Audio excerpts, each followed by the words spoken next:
On today's Locked On Thunder podcast, what are the storylines to watch in the NBA Finals between the Thunder and the Pacers, and how did the Thunder get here?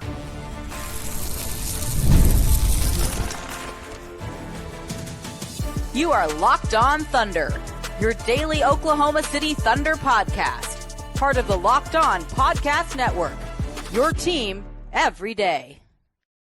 Let's get it going on the Locked On Thunder podcast on the Locked On Podcast Network, your team every day.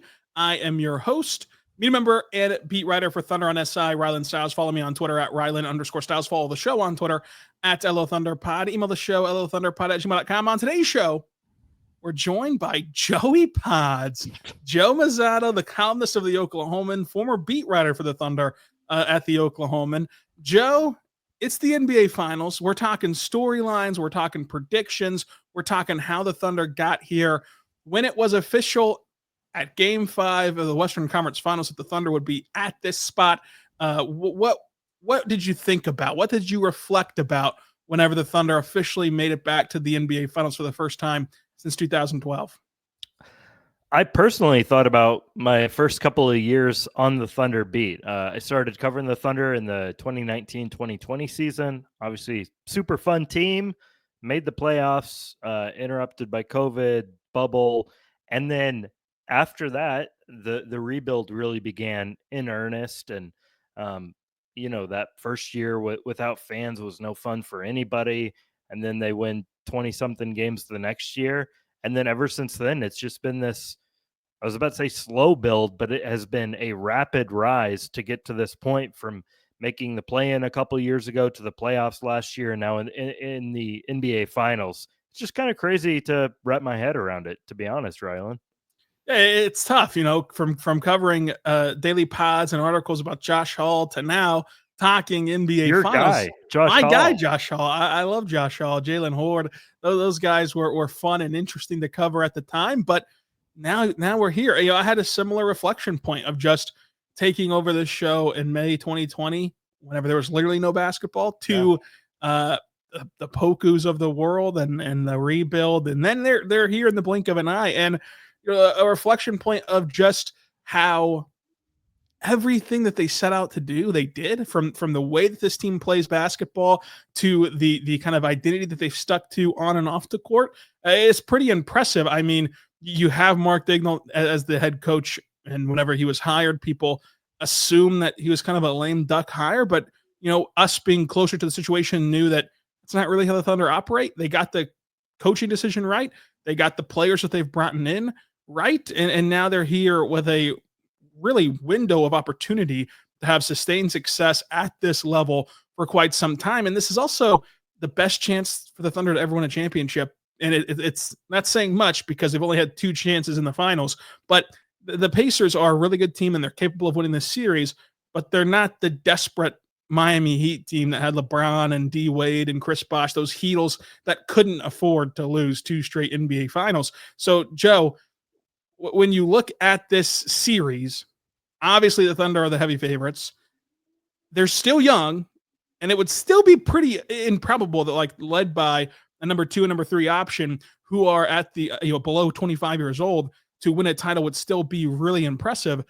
But how do you wrap around the pressures of being the favorites versus the kind of normal construct of the NBA life where you're not expected to be this good this fast? Well, you mentioned the 2012 Heatles. It's kind of crazy thinking back to that series with as young as the Thunder were, that OKC was actually favored in that series, a slight favorite. It doesn't make any sense in retrospect, but now they are overwhelming favorites, and rightfully so, against this Indiana Pacers team. And you're right in that the pressure is on the Thunder because the Thunder is the heavy favorites, because the Pacers are this feel-good story.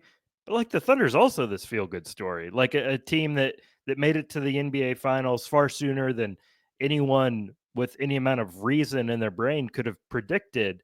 I think it's kind of like if this was Thunder Celtics or Thunder Cavs, maybe we're thinking about it a little differently. But because it's Thunder Pacers, it's all of a sudden the Thunder is this big bad bully. And in a lot of ways they are, with how they've just destroyed teams this year. But at the same time, it's like they're such overwhelming favorites that we're not talking about them being a historic outlier as far as their youth and inexperience to get to this point. But I'm with you. Like, you can't really dwell on that in this series because the window seems like it's going to be open for a long, long time. But this might be the best chance during this run the Thunder ever has because of the opponent and because of the Thunder situation right now. Yeah, I mean, you've gotten to this point fully healthy. You're facing a team that is a quality opponent, but they're not the juggernaut from the other conference that you're expecting to face. Like whenever we were doing preseason stuff, it seemed like a collision course to Boston and OKC. We may never get a Boston OKC finals because of the Tatum injury and because, at that point you're pushing it out 2 or 3 years, and the NBA world has been turned upside down 5 times in the last 2 or 3 years and will be again the next 2 or 3 seasons. So this is a huge opportunity for the Thunder, and opportunities that this young team has had before and that they've handled with a lot of grace before. I mean, Mark always makes the comment that they are so uncommon, and that is very true. They are just an uncommon bunch, and they'll have to do it again. They'll have to continue to be uncommon in this way. But I want to talk about the storylines and the X factors from this series, according to you. But when in this season did you kind of fully expect the Thunder to achieve those preseason goals of, hey, what if they can make the leap to the West Finals, to the NBA Finals? That's a good question. I don't know if I can pinpoint it to one thing. I remember before the season, my prediction was Celtics Nuggets. So obviously I was wrong about that. But I think as these numbers started to pop up that spoke to the Thunder's just dominance, whether it's the point differential, the, defensive rating, and every team to have reached this mark has, gone on to play in the NBA Finals. Most of them have won the NBA Finals. When they started reaching those historical benchmarks is when I thought, yeah, I almost expect this team to reach the finals. But in the back of my head, I always had that other part of me saying, this team's too young to reach the finals. So it was those conflicting ideas throughout the year, but they're just so consistent. Shai was at the top of his game that, going through the West, entering the playoffs, I thought they were going to go all the way. And in some ways I underrated the Nuggets. I thought that would be more of an easy series. At the same time, I thought the Wolves would be a tough series, and the Thunder just took care of them easily. And they've just been a buzzsaw. Thunder have been a buzzsaw. They've been this juggernaut that I think that Nuggets series really helped them grow up. And it is one of the first storylines is just how both teams handle this opportunity in this spotlight, because the Thunder have had to get here by navigating the best player in the world, Nikola Jokic, by taking on a Minnesota Timberwolves team that does have some teeth, and they were able to dispatch them in 5 games by taking away their top 2 options. And Indiana has gotten here through a Bucks team that didn't really have a ton of guys besides Giannis, but the team, the entire season for Milwaukee has been a bit of a disappointment. They took on the Cavs, who were limping a little bit, but still an impressive series win. And then New York, who hadn't beat a good team until the playoffs, and they, to their credit, handled the Boston Celtics even with a fully healthy Tatum. That Tatum injury did not help and aid the Knicks' chances of that series. So it's a unique place. Indiana has not faced a team this good, especially defensively, all playoffs long. They're going to have to adjust to that, but we have plenty of storylines to dive into about this series all coming up. First, I want to say right now, but our good friends over at BetterHelp, go check out BetterHelp today, because, something that doesn't get talked about enough is men's mental health, and there's pressure to always keep it together, to perform, to provide, and never show any weaknesses. But the truth is, real strength comes from opening up and taking care of your mental well-being. Every year, 6 million men in the U.S. experience depression, and many go undiagnosed. By talking to someone, a friend, a loved one, a therapist, it can make a huge difference. Therapy is not just for the crisis moments in your life. It's great for learning how to set boundaries, build healthy coping tools, and be the best version of yourself. With over 35,000 licensed professionals, BetterHelp makes it easy to find a therapist who understands you. You can connect from anywhere, switch therapists anytime, and fit sessions into your schedule with just a simple click. As the largest online therapy provider in the world, BetterHelp provides access to mental health professionals with a diverse variety of expertise. Talk it out with BetterHelp. Our listeners get 10% off your first month at betterhelp.com/LockedOnNBA. That's BetterHelp, HELP.com/LockedOnNBA. We're back on the Locked On Thunder podcast on the Locked On Podcast Network, your teams every day, talking to Joe Mussatto of the Oklahoman, columnist over there, former Thunder beat writer. Joey Pods does it all, including the OKC Dream Team podcast, where you can find us yucking it up over there a lot. But Joe, what's the biggest storyline for you? I mean, we've had some time now to digest and diagnose this series. What are you really jonesing to see in game one on Thursday? I'm going to take the low-hanging fruit and just go with the style of play and how the turnovers could factor into this matchup. I mean, you've got two teams that are comfortable playing at frenetic speeds. You've got the Thunder, who all season has just feasted off turning teams over, and you've got a fairly low turnover team in the Pacers that, often we associate low turnover teams with teams that don't pass a ton, they don't move the ball around. It's like a football team that just runs the ball is going to be low turnover. The Pacers are throwing it around, doing crazy stuff with Tyrese Haliburton leading the charge on that end. So who wins that battle? Whether the Pacers can take care of the ball versus a Thunder defense that is just so good at turning teams over. For the Pacers to have any shot at winning this series, I think the turnover margin has to be about even, and that's just like really hard for me to get there with this series. Yeah, I think that you're spot on with that. I'm very interested to see the turnover battle specifically of these two teams. Both protect the ball at a high clip, and so whenever they're both going to limit turnovers, what if the gap isn't 21-7 or something dramatic like we're used to seeing in Oklahoma City? What if that gap is like 14-8, and like that small margin is enough to pull out a win for OKC and stay to their identity enough to get a finals win? How the Pacers can bend this Thunder defense will be very important. And I think that my biggest storyline to watch for is Rick Carlisle against Mark and the coaching battle. I think that these are two of the best X's and O's coaches in the NBA, but Carlisle is entering his sixth NBA finals in some capacity. He's had 3 as a player, 2 as a head coach, 1 as an assistant. And this is the first time that Mark's been on this stage before. And Rick has been great at maximizing the talent that he has at every stop through every season, including this one to get to the finals. But he's also great at scheming up unique ways that can flip a game whenever he is the underdog, as you saw the 2011 Mavs, for example, really shut down the Miami Heat for a large chunk of that series to get an NBA championship. How he tries to defend SGA, I think, will be a big deal of what does it look like, because you can't just put Nembhard on Shai and hope for the best. I think you've really got to conjure up maybe a zone defense, maybe a box and one. Do you cross match Turner on Lou and just let Lou Dort beat you? And if he can't beat you, well, then at least you've shut down SGA, and now you feel really good about yourself with having a guy at the rim at all times, and then playing in the gaps really hard with your wing defenders like Nesmith and those guys. I'm very curious what Rick has schemed up for SGA and how SGA handles all the different coverages that we would expect him to get.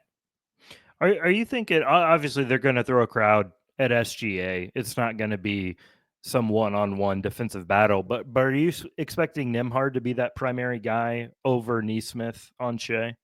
Yeah, I would expect Nembhard gets the point of attack assignment, and you can't just leave him alone on an island out there.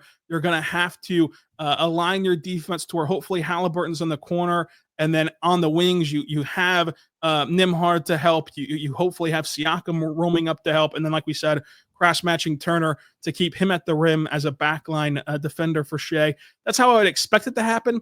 I'd be very curious of what they actually end up doing, because while they're different players entirely, and Shai's on a completely different level than Donovan Mitchell, they did just let let Nembhard die against Mitchell. Like they did just say, you know what?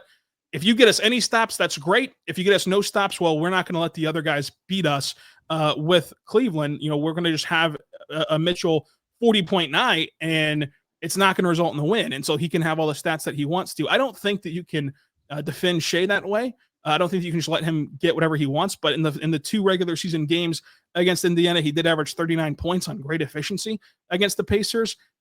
But I would expect that that's how they defend Shai, at least to start. Yeah, you're probably right. I just, Neesmith too, depending on his ankle, maybe don't want to give him that assignment, but he's just a more physical guy who can sort of toe the line of what's allowed. So if they really want to junk things up, he could be an option. But like when we're talking about, I mean, I guess for another storyline, just one star guard against another, obviously Shai's the better player, but at the same time, it should be a lot easier for Shai than it is for Tyrese Haliburton just because of these defensive assignments that we're looking at. I mean, we're mentioning Andrew Nembhard, Aaron Neesmith. On the other end, you've got Lou Dort, Cason Wallace, Alex Caruso. I mean, there's just going to be no break for Tyrese Haliburton on that end. I think they're just going to make things so difficult for him. And, he balances this line of he wants to be a pass first guy. I think, once desperation kicks in, he's going to have to go more into scorers mode.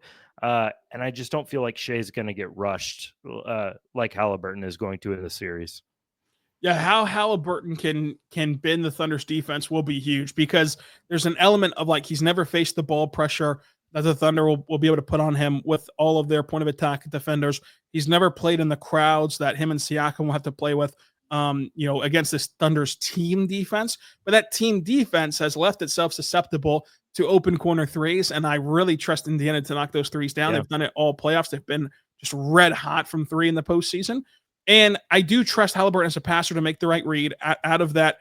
Like you said, if he gets rushed, I still think that while he's sped up, he'll make the right decision with the ball. And then I think that Indiana has enough secondary passers to where once he gets the ball out, it's a touch pass to the corner and it's a wide open 3 for Indiana. How the Thunder try to, again, create turnovers to our first storyline, but how they adjust their defense to where what if they just stay home for once on all their guys and play things straight up and force Haliburton to be more of a scorer. Like how Indiana is able to take the Thunder out of their defensive identity. If they're able to take the Thunder out of their identity, I think it's a big storyline of do you see the Thunder adjust? Another storyline I'm watching, Rylan, is like, I think this pace conversation is so interesting because they're called the Pacers. They play fast. It's fun to talk about. But the Thunder's actually played at a faster pace in the postseason than the Pacers have. A lot of that is skewed by the first round series against Memphis. Some of those games got out of hand. It was just a track meet up and down. But we talk about the Pacers like, oh, they're this thing that, no team's seen, so hard to prepare for. And like, if there's a team that is going to be comfortable going up against their pace, their speed, and kind of matching their youth and athleticism, it's the Thunder. So I just think that the Pacers' main advantage is going to be mitigated by the Thunder, who will gladly play fast alongside them. Yeah, I mean, the Thunder have been the best transition offense and defense in the NBA, and it's helped them get 68 wins. So I do think the pace is a little overstepped and overstated, but the one area where I think Indiana can try to speed up the Thunder with their tempo would be how Indiana plays after made shots, getting the ball up the floor quickly after a Thunder make. You've seen that give the Thunder a bit of trouble because then you can't set up your historically great defense in the half court and you can't settle in. That's why Mark went to the permanent sub with Dylan Jones against Denver, because Jokic is also excellent at inbounding the ball very quickly. The Pacers do it by getting the ball to Haliburton, and then he just throws an outlet pass and creates these artificial transition chances for the Pacers down the floor. So the Thunder have to be very disciplined in getting back even after makes, and they can't really take a beat like whenever you typically get into a rhythm in NBA basketball where where the game slows down historically. The Pacers never let it slow down at all. And I think that's been one of the biggest trends of this playoffs is just these are two teams who have done a lot of what was said you can't do, like winning this young, playing with the tempo that they've both played with. Of typically, we've always talked about the game slowing down in the playoffs. They haven't let the game slow down. The Pacers, of course, creating transition opportunities. The Thunder turning you over, and that grants them transition opportunities. It's been very fast moving for both these teams, and I think that it'll create a very interesting finals from a basketball perspective. Removing the market size and the TV ratings and all the stuff that people talk about, from a basketball perspective, it'll be brilliant to watch. We'll have more storylines. We'll have Joey's prediction on the series and more all coming up. But first, I want to say right now, but good friends over at Open Phone. Joe, you are a businessman. You're the business, really. If you're running a business, you know that every missed call is money left on the table. Think about the last time you had an urgent need, maybe a plumbing or a air conditioning service. If the first person that you called didn't answer, did you wait around? Probably not. You moved on, and that's why you need Only Phone, because Only Phone is the #1 business phone system to build a streamline and scale your customer communication for you. It's all on the app on your phone or computer. Open Phone lets you manage business calls, text from a single app. They have a shared inbox feature, which is a game changer, so your team can jump into any conversation instantly, making sure that you never miss a beat.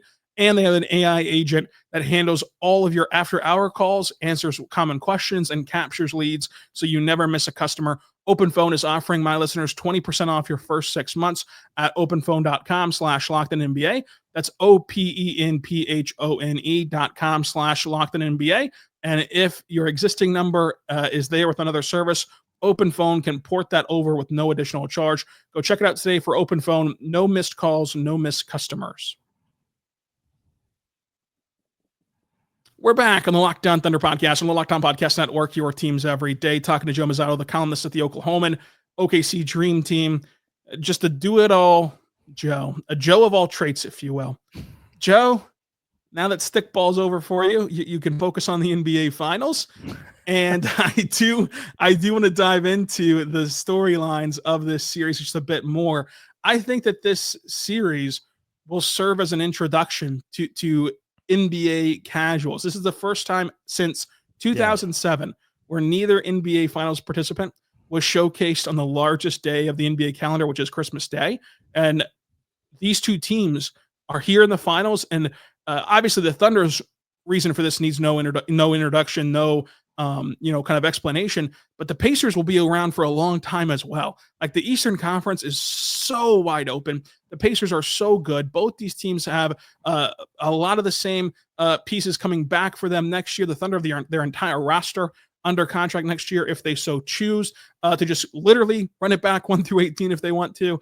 And this is going to be, I think, the start of the shift of the NBA being able to market and being willing to market guys like Shai, who just won the scoring title, just won the MVP, another first-team All-NBA member, won the Western Conference Finals MVP, and if the Thunder win the Finals, he'll have the NBA Finals MVP as well under his belt. He will be that household name. He will be that guy that transcends market size, that transcends the things that you usually look at to market stars. And I think that this will be a rival for both teams into this spot, because Indiana's gone to 2 straight East Finals. And if you had to pick it for next year, you'd have it 3 straight for Indiana right now with how wide open the East is. Yeah, I think I'm so tired of the ratings talk and small market, because I think it's an insult to basketball fans, Rylan. I really do. It's like, oh, people are only going to tune in if it's LA versus New York. Well, maybe they're right to some degree with like casuals who aren't really paying attention. But like, these are 2 of the best young teams in the NBA. The Thunder is set up to be great for a very long time. Shai is the MVP. Haliburton plays a beautiful brand of basketball. The only thing that I think is going to hurt this series from a viewership standpoint is I don't think it's going to be very competitive. Hopefully I'm wrong about that. Hopefully we get a competitive series. But as far as like just injecting new life, like I think this could be good for the league, and the entire league is set up to create parity, from the CBA to the lottery. And like that's how you're going to get a result like this. I mean, win one for the little guys, right? And OKC and Indiana. So I think it's a really fun matchup from that perspective. Yeah, and we're guaranteed a first-time NBA champion. Like, this is the first time that a series is between two teams that haven't won the NBA yet since 2006, Dallas and Miami. And when you look at this series, I think that you're totally right. The ratings, first of all, nobody should care about the ratings. Nobody. Not even Why Adam do we Silver. care about the ratings? I don't know why anyone at our level would care about the ratings, and like anyone who literally does not work for the NBA or its TV partners would ever give a rip about what the ratings are. But even Adam Silver shouldn't care about the ratings. You want to know why? Because they haven't even begun their new TV contract yet. Like, they're still 10 years away from a negotiation, and this finals a decade later will be a distant memory, except for these two fan bases, and except for if there's a legendary, moment, of course, in these finals. The ratings aspect of it, though, will not even be in consideration for that next TV negotiation, which is again 10 years away. And I think that a large chunk of it is on our fellow media members at the national scene. If I have to hear one more complaint about having to go to OKC or Indiana, I'm going to lose my marbles, Joe. It's hard to get to, Rylan. That's what I've been hearing. This is a work trip. This is a work trip. This is not a vacation. And guess what, folks? If you don't know where to go out in OKC and Indiana, a little peek behind the curtain. Yeah, the NBA will supply you everything you need for free in terms of food and booze after these games. You're going to be okay. I promise you're going to be okay. We have it good as NBA media, and it's really disrespectful to your audience to like act otherwise. I'm excited to go back to Indiana after going there for All-Star Weekend last year. I'm excited to share Indiana with Joe Mussatto and get to show you around town a little bit. But when you look at this series, it's going to be so fun from a basketball standpoint. You think it's going to be a lopsided affair. You've kind of teased your predictions a little bit here. But I also think that the last storyline is just tied into the introduction of these two teams. These two marquee players. Like, if Shai goes for a clean sweep of NBA awards, like the MVP for the league, for the West Finals, and for the finals, and he leads the league in scoring, and he gets this young Thunder team to win its first NBA championship, and of course is just beginning their run and his run at age 26, what that does for his legacy, for where he ranks all time, etc., is massive. And Tyrese Haliburton is 25 years old, and like in the blink of an eye went from being overrated by 4 NBA players on the player poll. Like that storyline gets a bit overdone because it was 4 players that were just being absolute haters. But still, if he goes from that to winning Indiana their first championship, and again, I think that Indiana's window is still wide open, just like the Thunder's. I think that that's kind of getting a little bit undersold as we talk dynastically about the Thunder, but the Pacers are going to be back at this spot, I fully believe, too. Like, just what it does for them as players, what it does for the league too. You're going to get to watch these two players and all the behind the scenes stuff with the Netflix Starting 5 series that both these players were picked for before the season started, and they couldn't have picked 2 better ones. And the moments that Haliburton has had this playoffs that you're going to remember forever, especially if you're a Pacers fan or a Knicks fan, because that shot was crazy that he hit to help them win that series. Like, it is just going to be so fun to get that new blood. And people have always been searching for, well, who's next after LeBron? Who's next after Steph Curry? Like, you can't project these things. The players have to tell you who's next. And who's next is SGA. Who's next is Haliburton, but especially Shai. And this can be a chance for the NBA to find their next cash cow, because Shai is an incredible player. He's a really cool guy off the court, which does matter. Like, the social media stuff does matter to a league that is chronically online, so much so that their quote-unquote A-team broadcast can't stop talking about it, because that's what a disservice she's done to the NBA and to this league.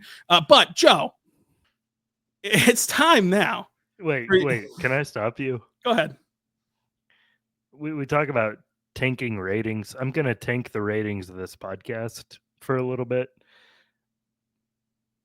We talk about Shai's legacy. Let's talk about Tony Bradley's legacy. Oh, yeah. Let's talk Tony Bradley. Let's talk TB, man. This is what you come for. Listen, I almost asked Mark Daigneault about him yesterday, but I did not want to waste everyone's time in the room. Of course, I'm kidding here. But for those of us who live in the weeds, it's kind of cool that Tony Bradley is like one of the forgotten guys of the rebuild, passed through here, played 22 games, was out of the league last year. And I think the Pacers are in trouble if he plays any minutes of significance. But he might. And that's just one. That's like number 746 on my list of storylines. But listen, when I can talk to a guy who knows who Tony Bradley is and what Tony Bradley's done, I'm gonna bring him up. So yeah, before the grand finals prediction. And we're gonna say your prediction because I do think that Tony Bradley's a big deal. And I think that he's a good well, he's literally big, baby. He's a big guy. He's a good segue into what I think is the last kind of point here. Both these teams have gotten here by having games from guys, right? Like the Nesmith game and the depth pieces. Thomas Bryant was electric in game 6 for the Pacers. And then for the Thunder, Jay Will had to help them win that Denver series against Jokic. Kenrich Williams came just ice cold off the bench to help stop and curb Julius Randle, who was feeling himself in the first half of game 1 of the West Conference Finals and never again really showed up in that series. Like, you will look at this series, I think, and you'll look back on which team got the most out of their depth pieces, which team went to somebody, and you're going to reflect fondly on a underrated portion of their team. Because like Siakam and Chet and J-Dub, Shai and Haliburton, they're going to do their thing. Where does it come from the others? Is it going to be the Lou Dort game where they do cross-match Turner onto Lou and Lou shoots 7 for 10 from 3? And oh my God, like what just happened? Like whoever has the most moments from a guy like Tony Bradley, who played very good minutes for the Pacers before he got hurt, like who's going to have the most minutes and games from those guys will go a long way in deciding the series. But without further ado, Joe, you're on the hot seat.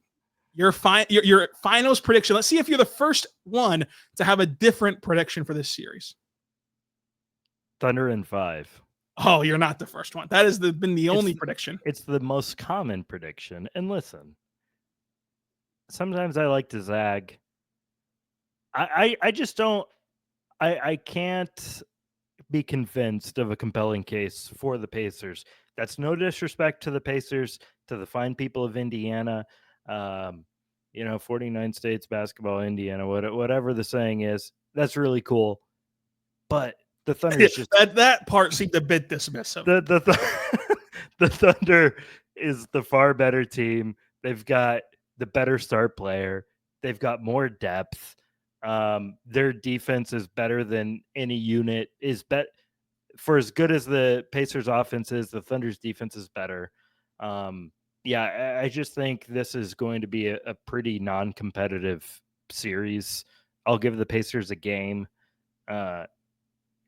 If you made me pick a second outcome, I'm closer to Thunder in 4 than I am Thunder in 6, if you want to get spicy. Wow. But I think Thunder in 5 is the consensus pick.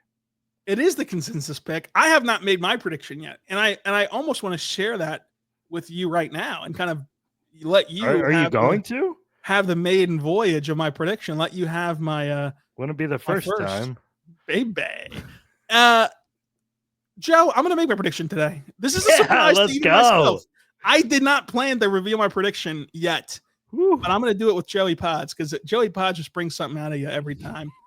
And this time it's my predictions. And I'm gonna say Thunder in 6. I think Thunder in 6. Here's why. You can poo-poo the Pacers all you want to. Joey hates Indiana. Make it a hashtag. The Pacers are going to have 2 electrifying shooting nights. Just absolutely red hot. And you're going to be frustrated. You're going to be flustered. You're going to have PTSD to PJ Washington. But they're going to light the Nets on fire twice in this series to win them 2 games. I think that the Thunder win will be close. It will be fun games. It will be competitive for Indiana. I'm not dismissing the Pacers at all. But 2 of them will just be like, okay, you're not winning whenever the Pacers are nailing a billion threes. And that's how the Pacers get their 2 wins this series. And the Thunder close it out in Indiana at the old field house there. What do you think of teams that don't just go arena or center, that try field house? They try. Oh, I love it. Yeah, it's a nice curveball. Yeah. They try Garden, the barn. It's a nice curveball. I like it. Yeah, Oh, Paycom Center. yeah, we don't call it the arena. Yeah, we don't call it the arena. I said I clarified arena or center. Forum is cool. I'm really disappointed that the great folks in Miami, if there are, changed their arena name away from American Airlines, because I did love the battle of like the American Airlines Arena versus the American Airlines Center, and I thought that was really cool. Anyway, Joe, any last thoughts on this series or this season? The honor of a lifetime to be on here when you make your maiden NBA Finals prediction. Thunder in 6 is interesting because, first off, it's always a little weird when a team closes it out on the road, but there's going to be a parade nobody get upset. So do you think Indiana wins one of the first 2 games? Because that's the only chance I think it has to go 6. I do. I think that they win one of the first 2 in OKC, and then it goes 6. Okay. All right. You're just expecting them to just waltz in here and take names and just relish in the finals already. I think it's going to be 2-0 going back to Indiana. Wow. I think the Pacers probably get game 3. And then, the Thunder's going to get a split in Indiana, whether it's 3 or 4, and come back for a closeout game in game 5. Wow. And we did see that same thing play out against Minnesota, where Shai talked about the added motivation to reward the fan base with a closeout game in Paycom Center. Selfishly, I hope that you're right, Joe. Not only would it do great for this show for the Thunder to be champions, but it'd do great to not have to go back to Indiana. Not a slight on Indiana. Whoa! A slight on Indiana, just from a budgetary standpoint. Just budgeting the old pocketbooks. It'd be great for this series to end in OKC without the return trip. But if I do have to go back to Indiana, I love it because I love Indiana. I loved Indiana during a blizzard, Joe, so I can't imagine how much I'll love it. I heard it's beautiful this time of year. Oh, I heard it's sensational. I heard it is exquisite, if you will. And we're gonna have to take you to the site of the famous 3 cheese pizza incident, Joe. So make sure that you are ready for that once we get to Indiana. But until next time, for Joe Mussatto of the Oklahoman, the Swiss Army knife of life, I'm Rylan Stiles. Until next time, be good and be good to one another.